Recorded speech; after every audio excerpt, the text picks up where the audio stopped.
guys, welcome back to our YouTube channel. I'm Ashley Wahler. And I am Jason Wahler.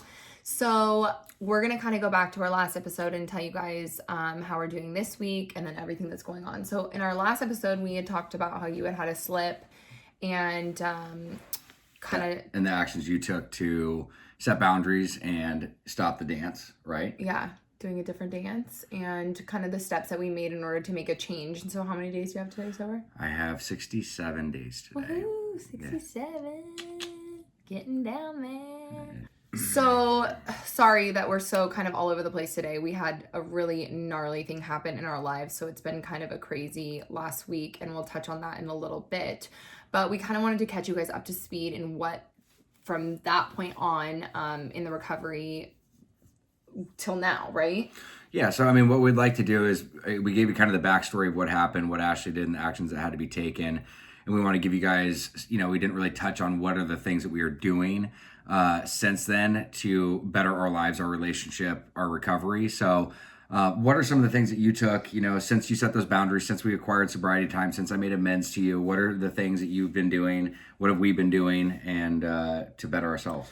I mean, obviously going to meetings is like very important to me, checking in with my sponsor, which I have honestly not been great about this last 2 weeks. Our lives have been pretty hectic, but no excuse. I know. In the time of when you had slipped, we actually started seeing a therapist, and that has been like the most incredible thing. It's been life-changing. So, yeah. I don't know if we touched on it or not in the last one, but, we've been seeing a therapist every Thursday for 3 hours collectively. And it's just been amazing to get a perspective, that's not biased on the situation, but can give us clear direction. So that's been super, super helpful. And I feel like it's one of those things, therapists can be extremely expensive. I know if you are out there and you're struggling and you feel like I can't afford a therapist, there are therapists in insurance, like through insurances in network that are amazing as well. And I would definitely do the research. It seems I was very anti a therapist for a long time, probably because I didn't really want to bring up all of those old wounds and trauma that had happened in my life. But I can honestly say it's not just the therapy. It's like she gives us the tools to communicate better and the tools to make our relationship more effective. Like we don't ever leave there empty-handed in a sense. Like she always gives us direction on what to do. We always have an actionable item that we take away, which is super helpful. But I think just going back to where we were at, for me, I feel like, our communication has been a lot better, probably the best it's ever been in the last 5 years since we've had this slip going into this. So that's been a huge thing. Ashley said she's been going to meetings. I've been going to meetings 4 or 5 times a week, which has been huge. I haven't done that for 6 or 7 years. I have a core group of guys that I check in with every single day, and I've been very consistent with that, and I think that's what's helped me get through this crazy week that we've had and the support there. But again, is outdoor activity. I make it a priority to get exercise, and that's something I've been good at, and I know you've had a hard time with that this week. You want to touch on that at all? Yeah, definitely.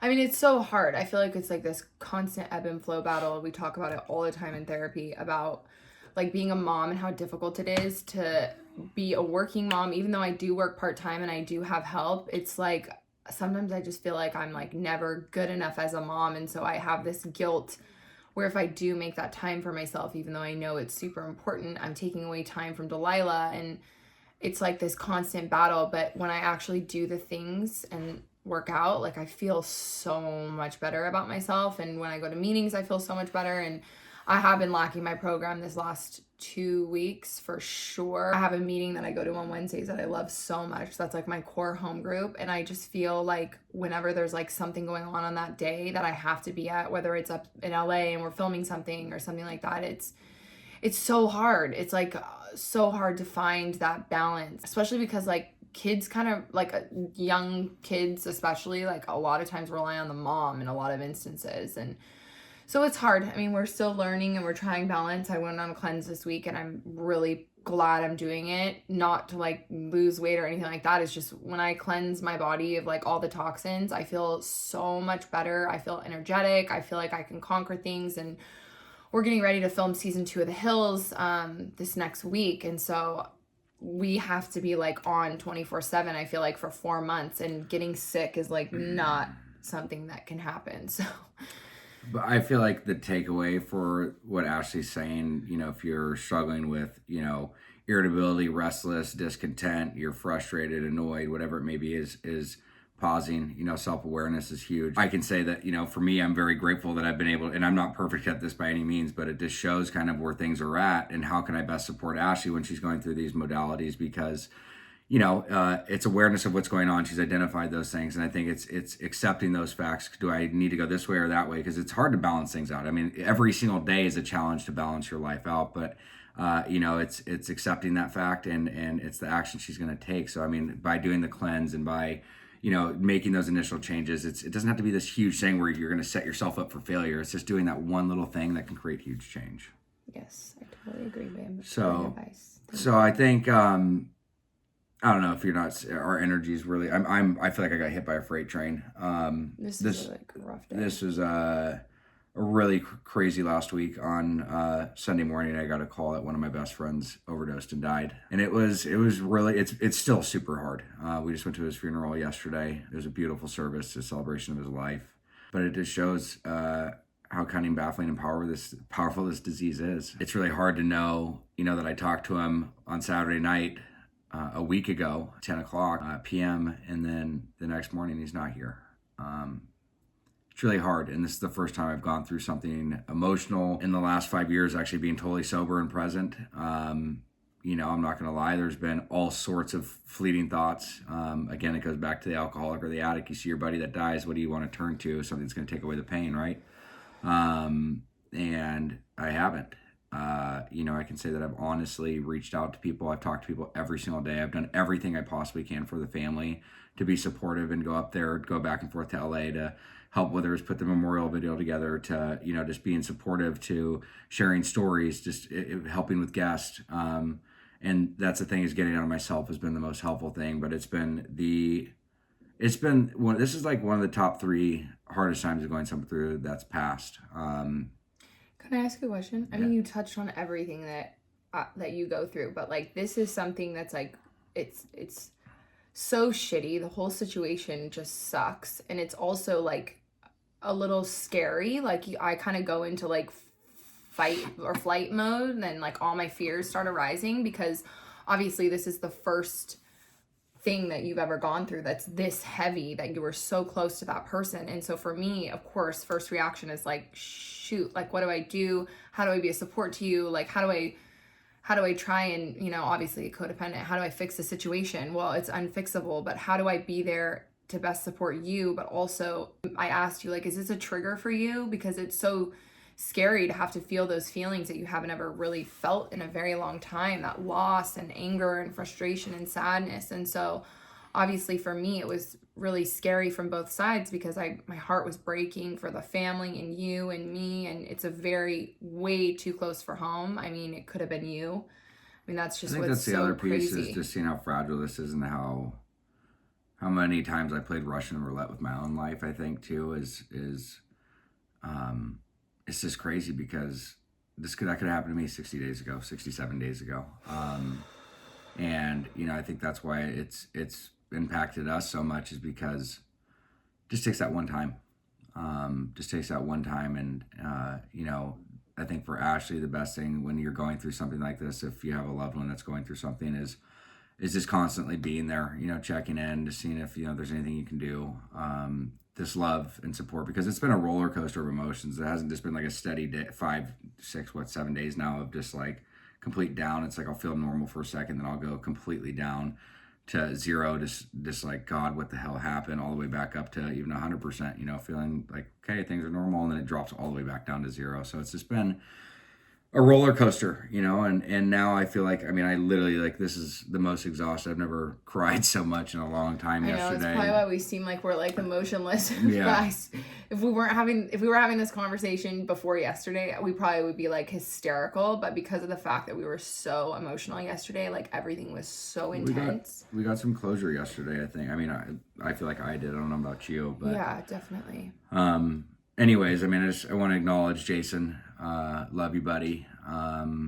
You're the funniest and most intellectual and intelligent, and by far the most inappropriate person I've ever met. We love you, bro. And he will never be forgotten. And I think the cool thing about any of this, though, is his legacy is going to continue to carry on. And, you know, his mom and him started a foundation called Cure Addiction Now, which is the acronym's CAN. And, you know, he wanted to help as many people as possible. And he was doing the best he's ever done. And that's going to be carried through. I promise you that I will do anything and everything I can to make sure that your legacy lives on. But I don't know. I think today, I think kind of in closing, sorry, this is a weird week. You know, we were looking forward to coming back. It's real. Life. I mean, it this is, is but like what we're going through. We want to share it with you guys and tell you exactly what's going on in our life. And this week was really shitty. I mean, I didn't even go to a meeting this week. I didn't even call my sponsor this week, which is probably why I feel even worse about everything. But I've had to like regroup and not put any focus on me and really put focus on being a support to Jason. Not, you know, like that's what you have to do. You can be a caregiver, but don't be a caretaker, you know? That's what my sponsor used to say. Yeah, no, I think that's good. And I think, I don't know, I mean, for me is just, again, resets. I mean, everything happens for a reason, even sometimes when we really wish it didn't. But this is just drawing me closer to my family. You know, today we're going to spend some time, a lot of time, the whole day together, and just be with each other. And what are you going to do this week? Like, what are some of the things that you're going to do this week to kind of help you through this process? Because I know the last week, it's hard too, because I know that the family loves you so much and like you've been a big support to them. Like, how do you put boundaries up for yourself, knowing that like you did this week? Like, how do you detach from that situation, even though you want to be there and be a support to people? Like, how do you do it so that you don't hinder your own recovery? That's a great question, because I mean, there's a lot of people that reached out, you know, and I appreciate all the love and support, don't get me wrong, but there's also people that were kind of intrusive and kind of crossing boundaries where I really had to say, hey, look, like, I'm grieving in my own way. So I mean, I had to set boundaries, and it was not comfortable, and some of these people were close to him as well. And but for me, it's like there's only so much you can take, and when you get to that threshold, when you're kind of tipping over and you're overflowing of nothing left to give, you know, I had to say that. It was an uncomfortable conversation, but at the end of the day, it set the precedent for them to know to back off a little bit,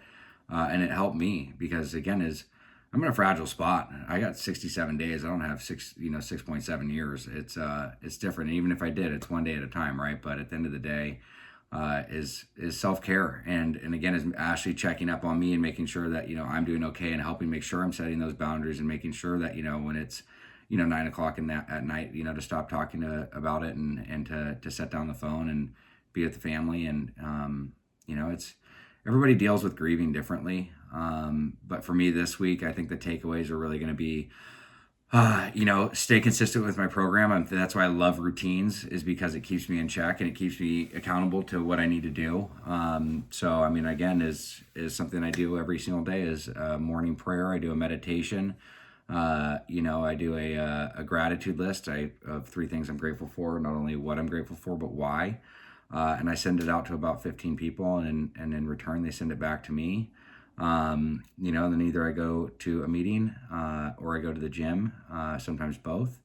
Then at the end of the day is, I make sure that I reach out to 3 other people that are, you know, in similar situations that I've been in, or need support. So take it out of myself. That's really what I'm going to stick to this week. I'm going to try to keep everything very simple and spend as much time as I can with, you know, my wife, my daughter, my parents. It's something I told you yesterday, is I really want to spend more time with my family too, you know. It just puts everything into perspective when you get so caught up in all this stuff. I think we've gotten so caught up, and it, just like Ashley said, it's like you can get so busy. Life gets busy. But this for me has really reset me to the point of where I want to, you know, slow down even more. And I think I've gotten a lot better at that. I don't know if you agree or not, but I feel like my life is a lot more in check this last 100%. Year. Even like the last year and a half, you've really changed. You, regardless of if you've had your slips or not. Like, I think you've really changed we've changed the way we've done things. It's not like big, fast, and hard. It's like slow and steady, and like we think about things before we do them. A lot of pausing, you know, and not a lot of reacting, which has been helpful. So we'll check in with you guys. You know, we have our typical therapy, but what are you going to work on this week? Well, I think I'm going to work on at least finding a little bit more time for me to exercise, because I think exercise for me is huge. Mentally, it just makes me feel better, and it just gives me like space for myself, a little bit more me time. Um, yeah, I mean, it's going to start getting chaotic because we start filming. So I think just in those it sounds crazy, but like in those car rides up to LA, like just taking that time to just be still and calm. And I think honestly, having a little bit of that quiet time for myself, because I'm such like a self, like quiet kind of person. Like I like to just be in the house. That sounds so bad, but I'm a really big homebody. Oh, I like to boy. just be home and Homebody or homebody? Homebody. Okay, homebody. I'm a homebody. Well, and I think it's going to be fun too. It's going to be interesting because last year was one hell of a ride when we were filming, and to be able to have an outlet for, you know, us to be able to be open and vulnerable to share with you guys the struggles there are when it comes to doing this stuff. It's not what everybody makes it or may seem to be. At least for us, you know, there's times that it's fun, but there's also times that it's very emotionally draining, physically. It's just sometimes a very hard process. So it'll be interesting to walk through this process and be able to share it with you guys. So hope you all have a wonderful week, and we'll check in with you guys next week.